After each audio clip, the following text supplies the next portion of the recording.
Hello students, आज हम आपकी 8वीं क्लास की गणित की विज्ञान की वर्कशीट नंबर 9 करने वाले हैं, जो कि पहले 23 अक्टूबर के लिए थी, लेकिन अब ये 27 अक्टूबर की वर्कशीट हो गई है क्योंकि 23 अक्टूबर की छुट्टी थी आपकी। कहते हैं वायुमंडल में 78% ऑक्सीजन पाई जाती है, सॉरी नाइट्रोजन पाई जाती है। 78% क्या पाई जाती है? नाइट्रोजन पाई जाती है, जो सभी सजीवों के लिए बहुत ही आवश्यक होती है। जितने भी जीवित जीव हैं सभी के लिए क्या होती है? आवश्यक होती है। कहता है नाइट्रोजन जो है आपकी प्रोटीन, क्लोरोफिल, न्यूक्लिक अम्ल व विटामिन के यौगिकों का अहम यानी कि मुख्य अवयव है, मुख्य घटक है। यानी कि प्रोटीन में भी नाइट्रोजन पाया जाता है, क्लोरोफिल में भी नाइट्रोजन पाया जाता है, न्यूक्लिक अम्ल में और विटामिन में भी आपका नाइट्रोजन पाया जाता है। कहते हैं पौधे एवं जंतु वायुमंडलीय नाइट्रोजन का सीधा उपयोग नहीं कर सकते। पौधे हुए, जंतु हुए, जो वायुमंडल में नाइट्रोजन है 78%, उसका सीधा सीधा उपयोग नहीं कर सकते हैं। पौधों को नाइट्रोजन स्थिरीकरण क्रिया के द्वारा नाइट्रोजन मिलती है। नाइट्रोजन स्थिरीकरण क्रिया होती है जिसके द्वारा पौधों को नाइट्रोजन मिलती है। अब नाइट्रोजन स्थिरीकरण देखिए क्या है कि तब वायुमंडलीय नाइट्रोजन के यौगिकों में बदलना, जिन्हें पौधे आसानी से अवशोषित कर सकें, इस क्रिया को नाइट्रोजन स्थिरीकरण कहते हैं। कि वायुमंडल के अंदर जो नाइट्रोजन है उसका ऐसे यौगिकों में बदल जाना जिसको पौधे आसानी से अवशोषित कर सकें, नाइट्रोजन स्थिरीकरण कहलाता है। ठीक, अब देखा क्या कहता है फलीदार पौधे वर्ग के पौधों की जड़ों में राइजोबियम नामक जीवाणु पाया जाता है। कौन सा जीवाणु पाया जाता है फलीदार पौधों में? राइजोबियम नामक जीवाणु की, ठीक है, जो नाइट्रोजन के स्थिरीकरण में सहायता करता है। नाइट्रोजन के स्थिरीकरण में सहायता करता है। लेकिन कहता है कभी कभी बिजली के कड़कने पर भी नाइट्रोजन का स्थिरीकरण होता है। ठीक है, इस तरह से आपकी दो विधियां हैं नाइट्रोजन स्थिरीकरण की। एक तो पौधे की जड़ों में राइजोबियम नामक जीवाणु होता है जो नाइट्रोजन का स्थिरीकरण करता है। दूसरा, कभी कभी बिजली कड़कने से भी नाइट्रोजन का स्थिरीकरण होता है। ठीक है बेटा, अब देखते हैं आगे क्या कहता है। आगे क्या था, अब हम नाइट्रोजन चक्र की सहायता से इसे जानने की कैसे स्थिर होता है। ठीक है, देखिए ये पूरा आपका नाइट्रोजन चक्र है, देखते हैं हम इसको। क्या था, आज हम नाइट्रोजन चक्र की सहायता से जानेंगे कि वायुमंडल में नाइट्रोजन की मात्रा कैसे स्थिर रहती है, यानी कि फिक्स कैसे रहती है, बदलती क्यों नहीं है। कहता है मिट्टी में उपस्थित जीवाणु व नीले हरे शैवाल वायुमंडल में नाइट्रोजन के यौगिकों में बदल देते हैं। मिट्टी में उपस्थित जीवाणु होते हैं, वो नीले हरे शैवाल को वायुमंडल की नाइट्रोजन के यौगिकों में बदल देते हैं। ठीक है, ये आपका यहाँ पर है।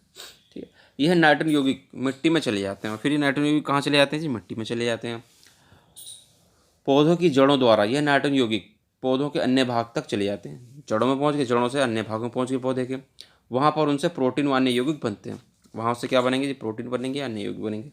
जो भी जंतु इन पौधों को खाता है तो यह नाइट्रोजन पेड़ पादप प्रोटीन या अन्य यौगिक के रूप में उन तक पहुँच जाता है। आपको जीव जंतु उनको खाएगा तो नाइट्रोजन जो है वो पादप प्रोटीन से अन्य यौगिक के रूप में उन तक पहुंच जाता है।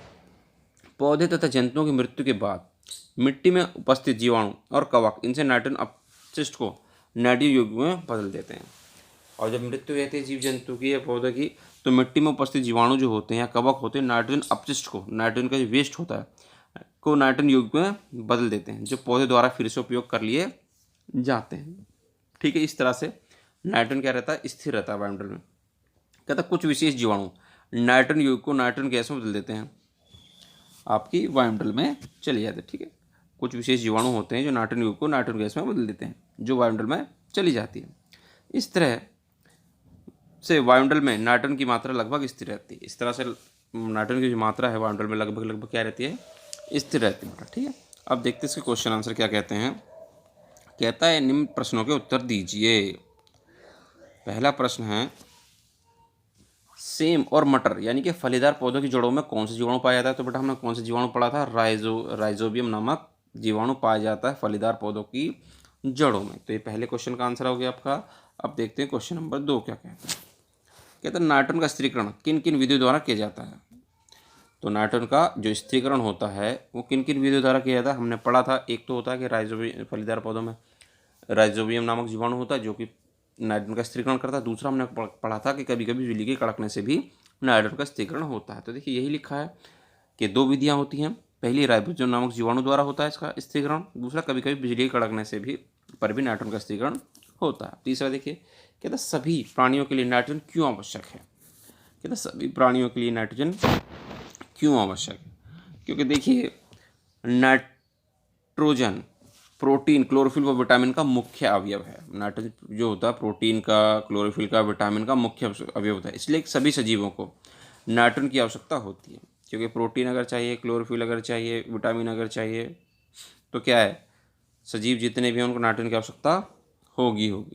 ठीक है बेटा, अब देखते हैं क्वेश्चन नंबर 4 क्या कहता है। क्वेश्चन नंबर 4 कहता है वायुमंडल में उपस्थित नाइट्रोजन की मात्रा कैसे स्थिर रहती है।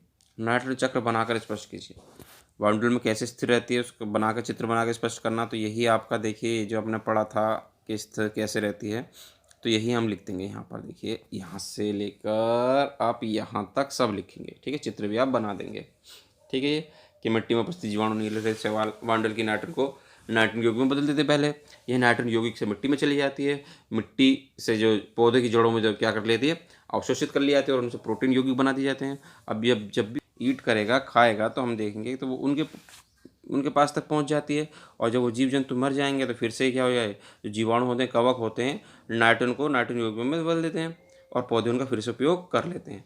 और कुछ जीवाणु जो होते हैं नाइट्रोजन यौगिक को नाइट्रोजन गैस में बदल देते हैं, जो वायुमंडल में चली जाती है। और वायुमंडल में उपस्थित नाइट्रोजन की मात्रा लगभग स्थिर रहती है। ठीक है बेटा, इस तरह से आपको पूरी क्वेश्चन आपकी वर्कशीट हो गई है, चारों क्वेश्चन। ये क्वेश्चन नंबर 4 का आंसर है, देखिए। ठीक है, तो उम्मीद करते हैं आपको अच्छे से समझ में आ गया होगा।